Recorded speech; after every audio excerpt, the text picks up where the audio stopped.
மயிலை பற்றிய ஒரு குட்டி கதை இதோ. ஒரு அடர்ந்த காட்டில் மயிலன் என்ற அழகான மயில் ஒன்று வாழ்ந்து வந்தது. அதன் இறகுகள் வானவில்லின் வண்ணங்களைப் போல ஜொலித்தன. மயிலன் தன் அழகைக் கண்டு மிகவும் பெருமை கொண்டது. அது எப்போதுமே தன் தோகையை விரித்து கொண்டு மற்ற பறவைகளிடமும் விலங்குகளிடமும் தன் அழகை பற்றி கூறி இருமாப்புடன் திரியும். ஒரு நாள் வானம் திடீரென கருத்தது. மழை வரப்போகிறது என்பதை உணர்ந்த அனைத்து விலங்குகளும் பறவைகளும் பாதுகாப்பான இடத்தை தேடி ஓடின. ஆனால் மயிலன் ஒரு குளக்கரையில் தன் பிம்பத்தை பார்த்து ரசித்துக் கொண்டிருந்தது. சற்றும் எதிர்பாராத நேரத்தில் பலத்த காற்று வீசியது. அருகே இருந்த மரத்தின் ஒரு பெரிய கிளை முறிந்து மயிலன் நின்றிருந்த இடத்தை நோக்கி விழுந்தது. இதைக் கண்ட ஒரு சுறுசுறுப்பான அணில் தன் உயிரையும் பொருட்படுத்தாமல் ஓடிச் சென்று மயிலனை தள்ளிவிட்டது.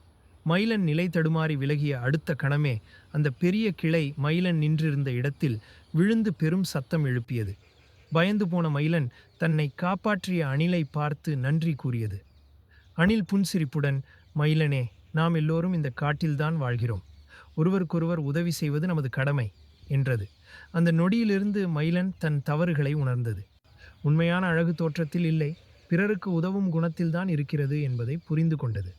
அதன் பிறகு அது அனைத்து விலங்குகளுடனும் நட்பாக பழகியது. அதன் இதயம் அதன் இறகுகளை விடவும் அழகானது.